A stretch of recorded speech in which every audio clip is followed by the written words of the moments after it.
എന്നോട് ഇങ്ങനെ ദിലീപ് ജയറാമിന്റെ ആരാധകനാണെന്ന് മനസ്സിലായി. നിങ്ങള് കുറച്ച് ദിവസങ്ങൾക്ക് മുൻപ് ജയറാമിനെ കുറിച്ച് ഒരു വീഡിയോ ചെയ്തിരുന്നു. ജയറാം കള്ളനല്ല, കള്ളന് കഞ്ഞി വെച്ചുവെന്ന്. എന്തർത്ഥത്തിലാണ് നിങ്ങൾക്ക് പറയുന്നത്? നിങ്ങൾക്ക് ജയറാമിനെ കുറിച്ച് എന്തറിയാം? എന്നൊക്കെ ചോദിച്ചു. ഷൗട്ട് ചെയ്ത് ഒരുത്തൻ സംസാരിച്ചു. ഞാൻ ചിരിച്ചുകൊണ്ട് അവനോട് ചോദിച്ചു, നിനക്ക് ജയറാമിനെ എന്തുകൊണ്ട് അറിയണം?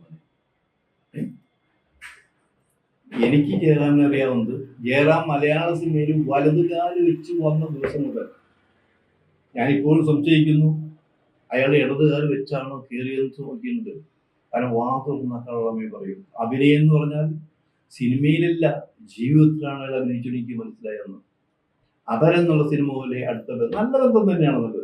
ആവശ്യത്തിലേറെ പബ്ലിസിറ്റി ഞങ്ങൾ കൊടുക്കാറുണ്ട്. ഞങ്ങൾ അന്നത്തെ ഞങ്ങള് നാണ എന്ന പ്രസിദ്ധീകരണത്തിൽ വരുന്ന പബ്ലിസിറ്റി അത് ആഗ്രഹിച്ചിരിക്കുന്ന ആൾക്കാരെല്ലാവരും വാരി കോരി കൊടുത്തിട്ടുള്ളതാണ്.